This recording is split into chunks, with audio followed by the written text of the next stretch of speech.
Thank you for joining part 4 in Spectra's webinar series for StorCycle. Today's session is being recorded and will be available on Spectra's partner portal, Spectra Edge. You are muted on this webinar, but please use the GoToWebinar console to type any questions you may have during the presentation.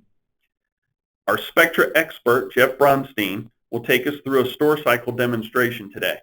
Jeff? Great, thanks a lot, DB. Good morning, good afternoon, everybody. First, I'd like to give you some background on StorCycle. We will be releasing this product generally available on November 27th. We'll be doing our first customer installations of the general availability version of the product on the week of December 2nd, and we'll be doing some press announcements around that time, so look for that. I'm going to just give you a few quick slides to give you a quick background or recap for those of you who've already learned something about StorCycle, so you make sure you understand the product, and then I'll show you what it looks like.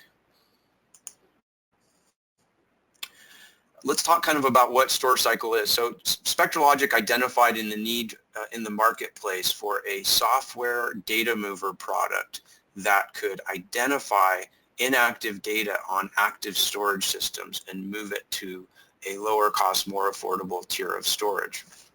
And so that's what it does, and really it kind of, the functionality breaks down into four main buckets, if you will. The first is it's going to identify on the active storage system what is inactive or what could be migrated, right? Migrated to save money, migrated to make protective copies, migrated to share and collaborate in the cloud, things like that. But first we're going to identify it and figure it out. Then we'll migrate it, and the storage targets that we can move it to could include various things that we'll see on the next slide. But we're really focused on migrating to what we call the perpetual tier of storage, right, which is separate from the primary or active or production tier of storage. It allows you to protect that less active data at a much more affordable cost. We're then going to protect the data to make sure that it's safe. So we're going to encourage customers to make multiple copies of the data. And remember, this is not a backup application. This is taking inactive data that no longer needs to be on the active storage system, typically, taking it out of that backup cycle, right? Backup is for protecting the active data. So we're really going to reduce the backup windows and stuff like that. But once you take things out of the backup window, now you need to make ideally multiple copies of this data to make sure it's safe. So we support being able to have multiple copies in multiple geographic locations, including being able to have an offline tape copy for protection from ransomware and things like that. And then finally, we'll make the data easily accessible, right? There's no point in migrating the data if you can't still easily access it, and we've got a couple of different mechanisms to make the data easily accessible once it's migrated to the secondary or perpetual tier of storage. So kind of visually, what does this solution look like? We've got a basic architecture here where we're going to connect with StorCycle to anything that's on what we call the primary storage tier, right? Tier 1, production, active, whatever you want to call it. We're going to connect StorCycle to that. StorCycle is a software solution. It's strictly software. It just gets installed by a customer-provided VM or bare metal dedicated type server. The first release of StorCycle will run on Windows and support Active Directory networks, SMB, CIF type network connections. And the second release will also have a Linux version that supports NFS shares and that type of thing. So StorCycle will connect to these storage systems via just the normal file path, whatever the Windows or Linux server can connect to as a file share or file path or network share. That's how StorCycle will connect and talk to it to do all of its scanning, all of its migrating of data, and of course restores as well. Once it's identified what to move off these primary storage systems and it moves it, it can go to one or more of the following storage targets. First is NAS. That could be Spectra's Black Pearl NAS, which of course is ideally and perfectly designed for a solution like this for inactive secondary type data. It could also be any other vendor's NAS, though it doesn't have to be Spectra NAS. It can also be the public cloud, and for the first release, we'll support any Amazon or anything that looks like Amazon, so things like Wasabi, Cloudy, and others. And then, of course, our Black Pearl Converged Storage System, which, as many of you may know, acts as an object storage gateway to tape and our object storage disk. It really simplifies, provides a simple object storage type interface, particularly tape and also disk for long-term storage. So StorCycle can move the data to one or more of these storage targets, and obviously, like I said, for protection we encourage multiple copies.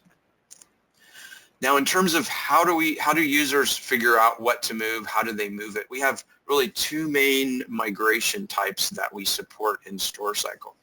The first is, I think, what most people would expect of a traditional storage or data management type solution like StorCycle, which is where we auto-migrate inactive data. So this is an automated type method where, maybe I'm an IT manager, I've got, some shares, and I'd have no visibility as to what's old or what should be archived. I want to connect StorCycle to those shares and let it figure out what needs to be archived. So we'll connect those. It'll look at the last access date or last modified date or whatever you want to choose in terms of a date criteria. And it'll also look at the size of the files.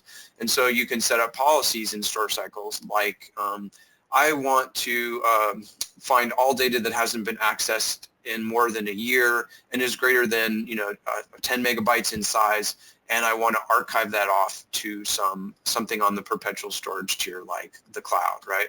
And I want to go through and I want this to happen every month or every quarter. I want StorCycle to automatically do that, go through, scan, find the old data, take it off. So that's kind of a recurring thing, and that's typically what you find with many of storage management type solutions. Now, what we also have is another migration type that we believe is unique that we haven't seen a lot of focus on in other systems, and this is where we call migrating project directories or project-based archiving. We see this a lot in places like research facilities that have machine-generated data, genomic sequencers. Maybe it's autonomous vehicle data output.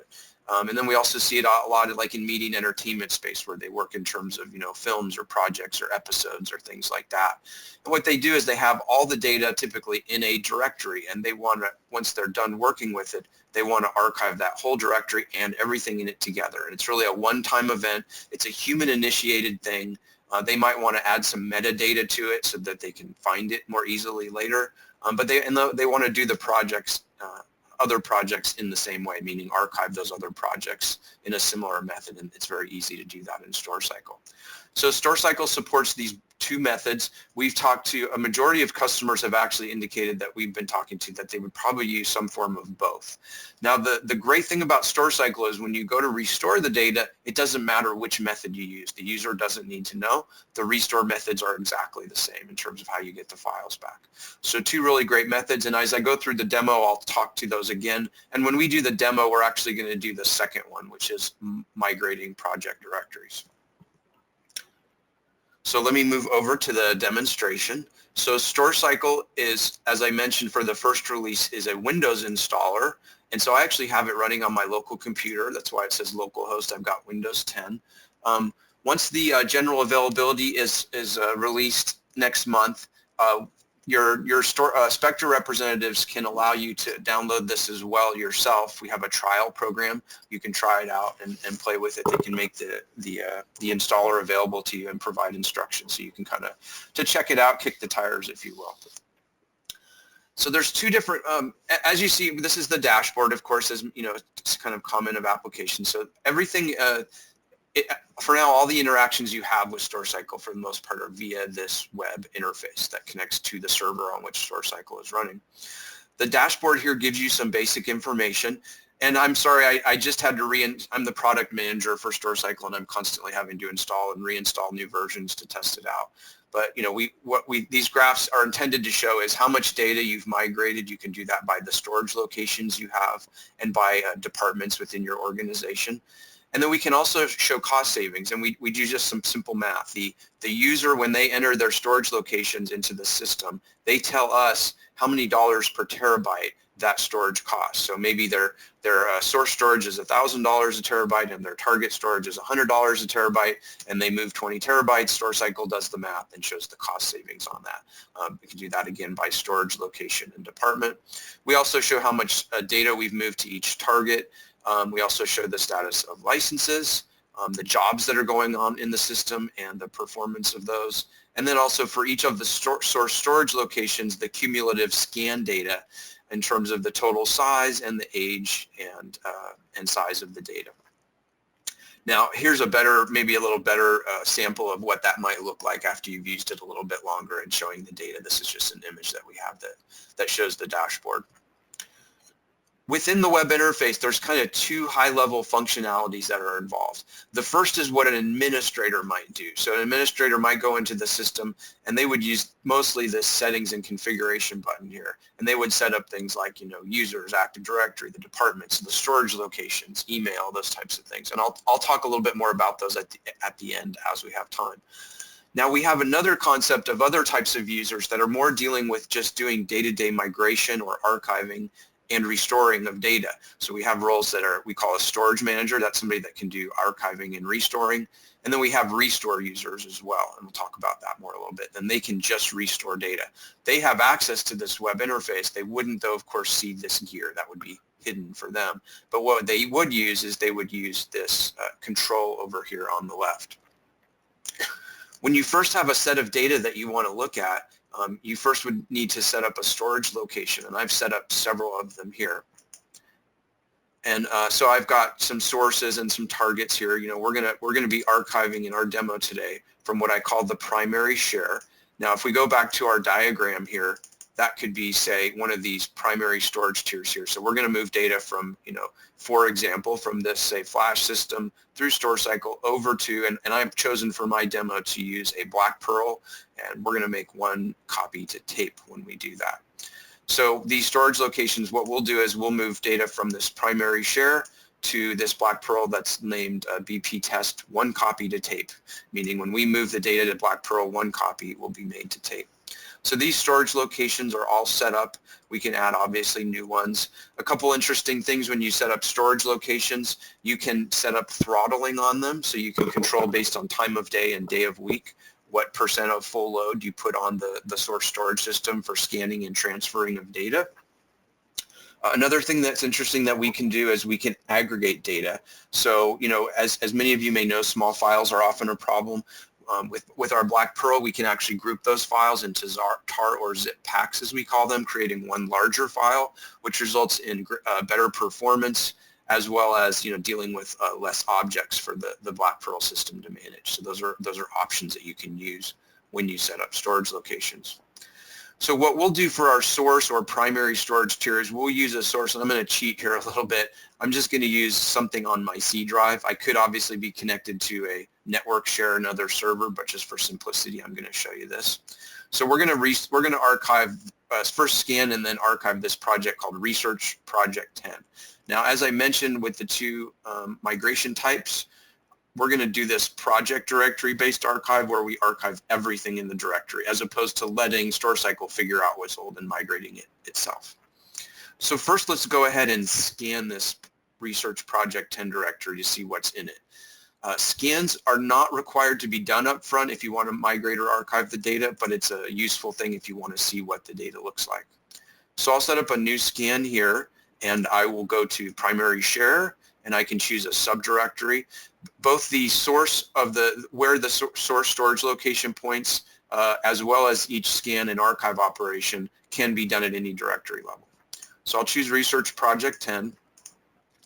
In terms of scheduling the scan, I can do it right now. I can do it at some point in the future. Maybe I want to do it over the weekend or something.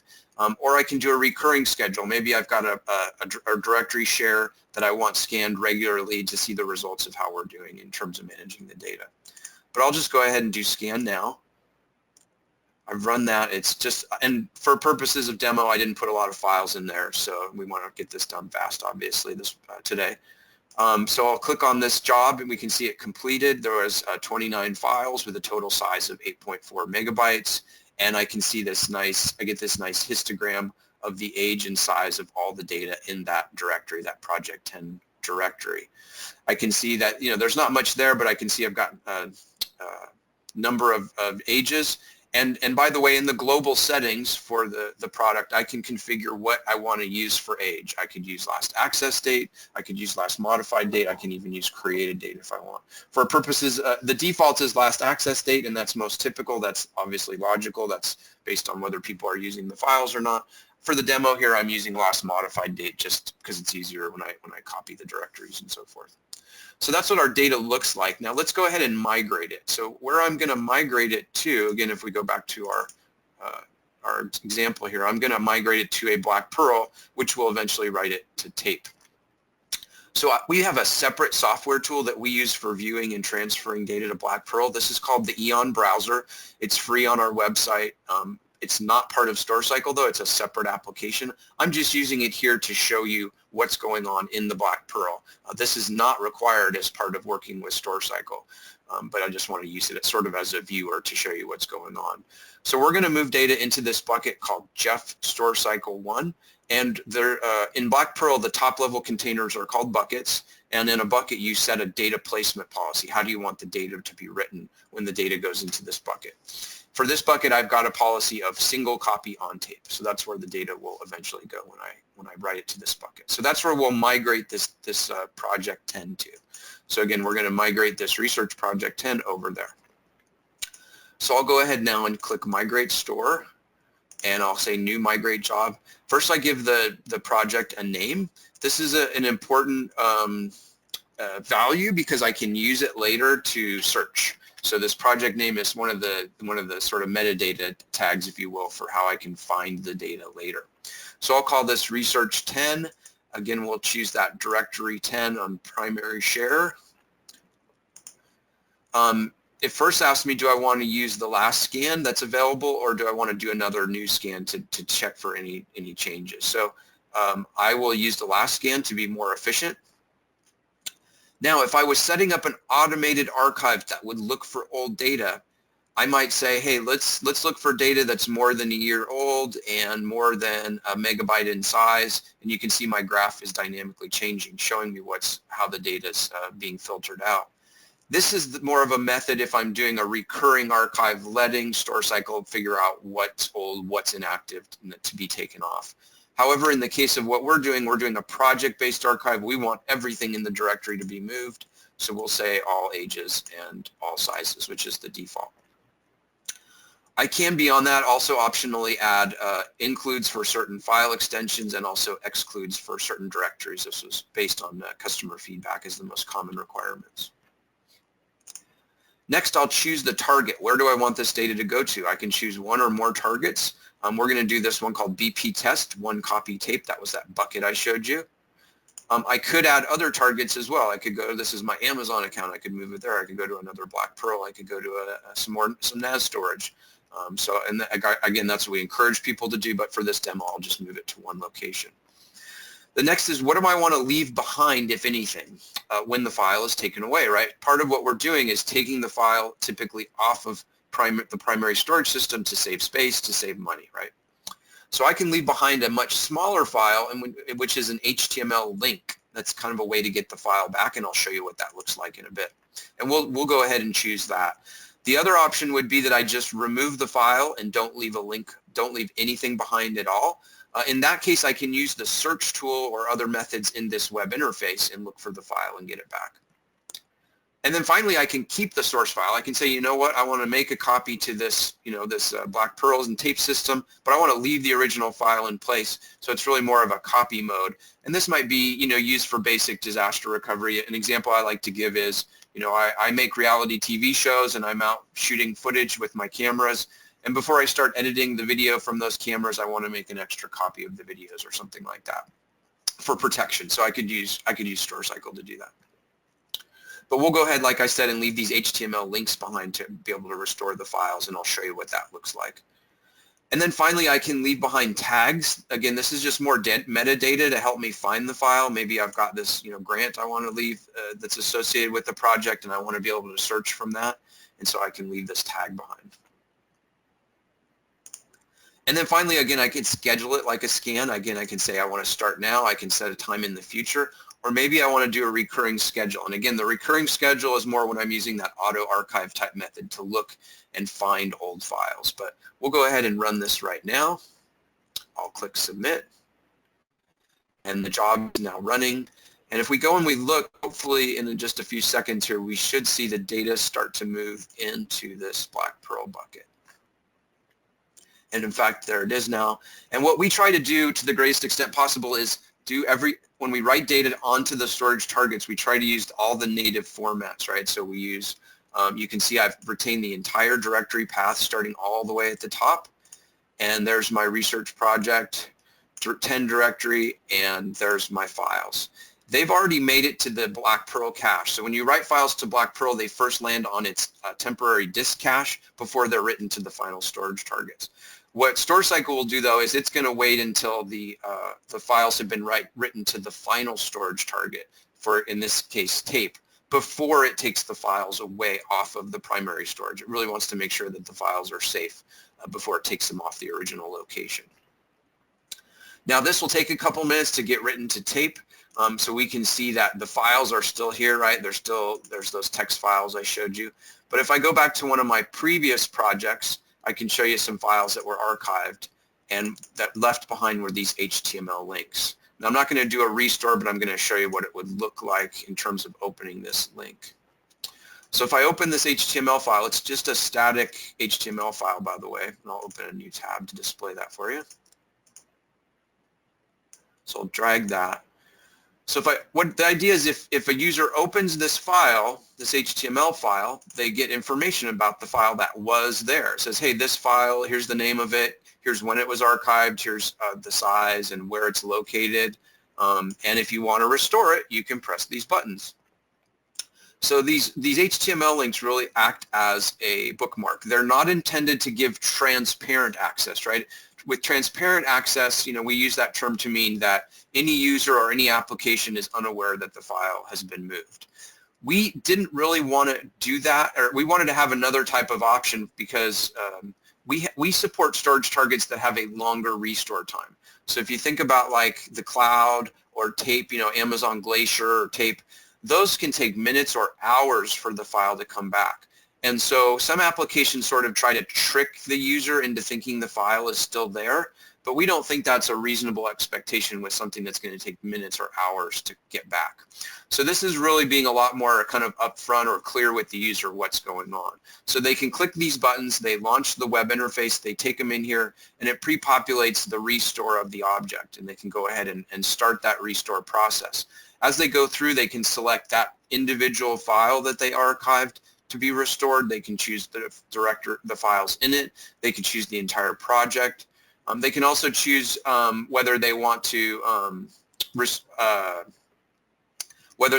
the files back into the original location or the new location. And it looks like our job has completed now, so we can go ahead and let's see. So we'll go back here. So you can see the files now have been written to tape and cache, and our job has completed here. So we could go ahead if we wanted to. Let's see if this will work. We'll go ahead and restore. So again, if we go to Research Project 10 now, we can see that this the file has been replaced with an HTML link. So let's go ahead and actually see if that will work. So we'll say we want to restore the file. It opens it up, and I just have to log in. So now it's going to log me in. It's going to ask me to log in.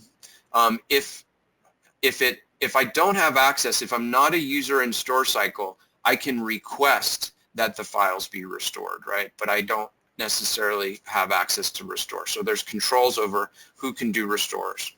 But I'll go ahead and log in here.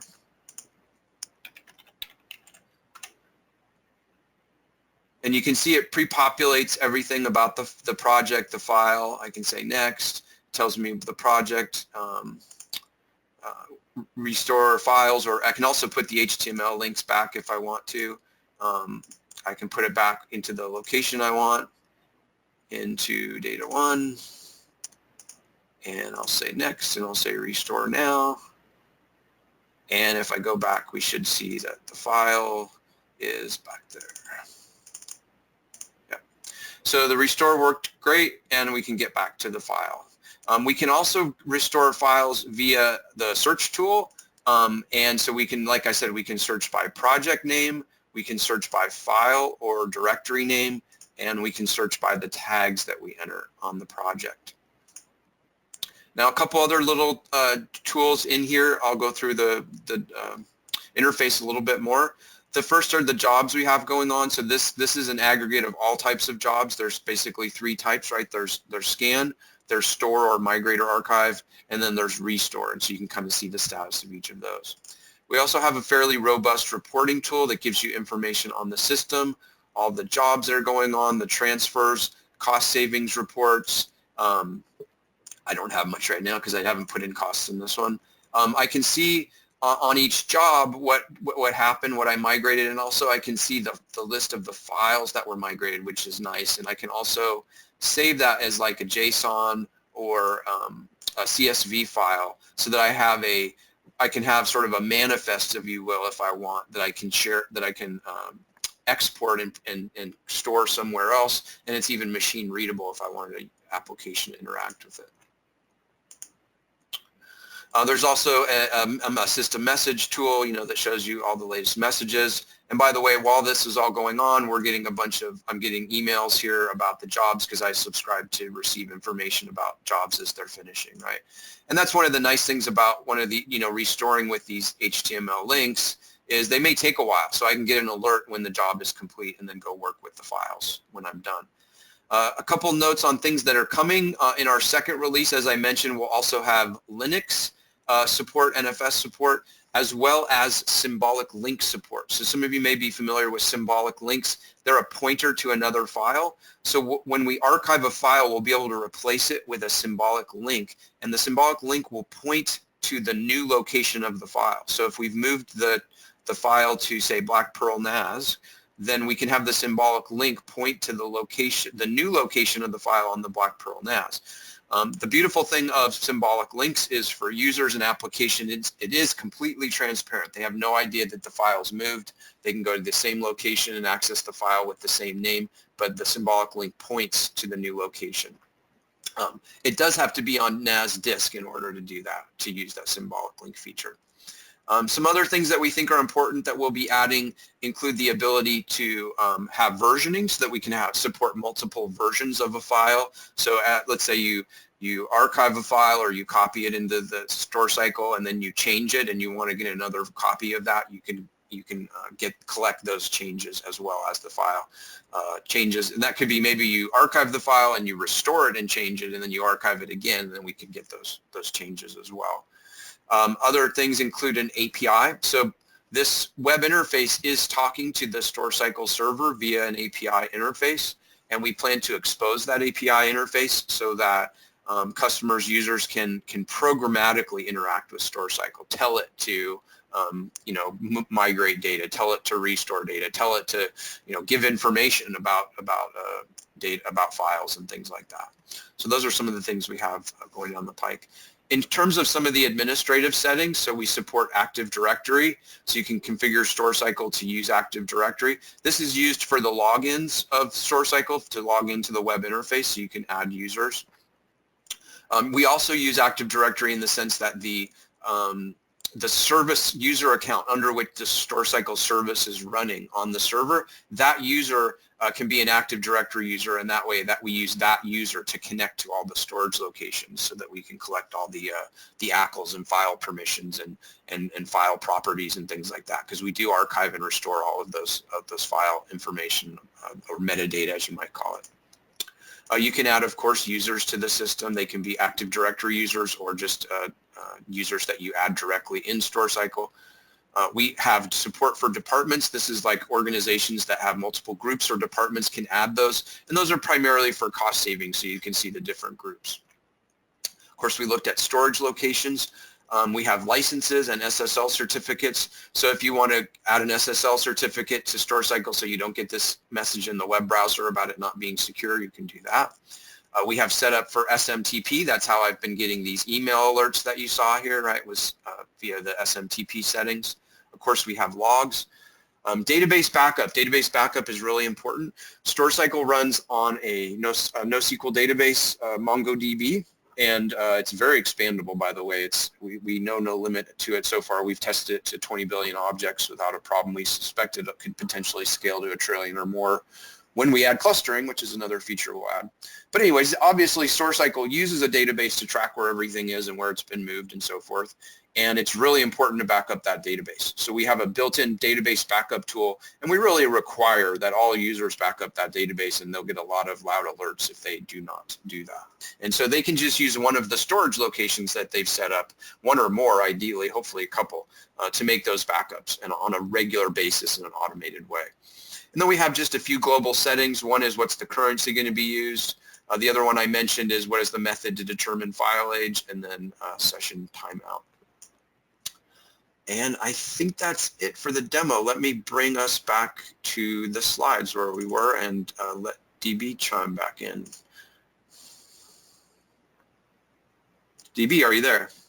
Yep, thank you, Jeff, for the demonstration. And we just want to remind everyone that when you have the ability to download a copy of StorCycle for demonstration purposes, ultimately we want you to be able to demonstrate that, but initially we really want you to engage with the Spectra field team that's here to support you.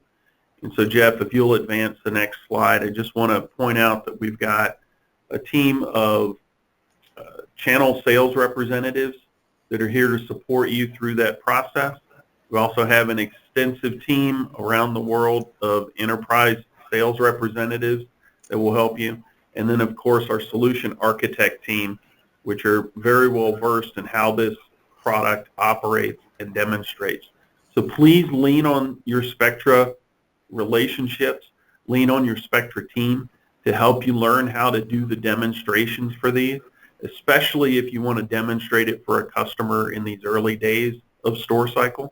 We want to make sure that that demonstration reflects well on you and on the product and on us as well. So again, team with your Spectra team to help you through these demonstrations until we've got you guys all empowered to run demonstrations on your own. And before we get to the questions that have come in, just one sort of housekeeping element. I want to remind everyone that this is part 4 in the StorCycle webinar series for our VAR community. Part 5 will be in 2 weeks on Tuesday, December 3rd, and that's my fault. I didn't update those dates on that, but Tuesday, December 3rd will be the next session of the webinar, and we'll be focusing on the StorCycle calculator at that time. All of these sessions are being recorded and will be available through our partner portal, Spectra Edge. Now, with that said, just had a couple questions that have come in, Jeff, so I'll read them to you and let you answer. So first question, how do you have StorCycle archive data to multiple storage targets? Sure. When we go through the archive wizard here, what we can do, and because again, that's what we're trying to encourage people to do. So good question is, that's really the best way to protect your data. Multiple copies in multiple locations, ideally on multiple storage mediums, potentially one ejected tape or something offline, right? So when we do these migrate store projects, we give it a name, we choose a location. I'll just do enough to get us to the right screen here. We choose our, what we want to archive. When we get to targets here, and it wasn't really clear on here, but I chose, for our example, I chose BP test 1 copy to tape, but then I can also add, Jeff, Amazon, and also deep storage, which is a disk tier and disk NAS tier. So you can see those 3 are all there, right? And so that's all I had to do. That's done. Anytime anything in this project is archived, it's going to move the data to all 3 targets. If I go back to our diagram here, we have a built-in priority system when you do the restore. So if you've archived data to multiple targets, what do we use for the priorities? Currently, our priority number 1 is to try to pull from NAS. If there's any problem restoring from the NAS, the system's offline or unavailable for any reason, or the file is found to be corrupt for some reason, because we do checksum everything, then it'll go to the second copy, and the second place it would look is if there's a copy on Black Pearl, it will go there. And then finally the third copy would be, third location it would look would be cloud. In future releases, we'll allow users to set the restore priority in case they want it to be different. So yeah, good question. Thanks, DB. Okay, so the next question, what happens if you restore a file and then change it and then try to archive it again? Sure, so good question. So if, let's say I had that file, that I had archived in the project, I restored it, I changed it, and it's in the same location, it has the same name. For the first release of StorCycle, we don't support versioning. So what would happen is the archive of that individual file, let's say you had it pointed to try to archive the whole directory or something, that individual file, the archive of it would fail, meaning it would just leave it in place on the primary share, because we don't want to overwrite the original one that was in the perpetual tier that was archived, and we don't yet support versioning. But in the probably the third release of StorCycle, available at the mid next year, I would say, we will have versioning, and then we'll support multiple copies of the same file. So the same file name in the same location, multiple versions, right? We'll support that versioning on cloud and Black Pearl all the way, by the way, which pretty much already support versioning themselves. They have versioning capabilities, but we're also going to build our own versioning system onto a NAS target as well. And once we do that, then if you change a file, you try to archive it again, we will accept it, but we will keep both versions for protection. All right, there are no more questions, Jeff. Okay, great. Thank you, DB. All right, we'd just like to thank everyone for their time today. Thank you for joining us, and we hope to see you in 2 weeks when we will demonstrate the StorCycle calculator.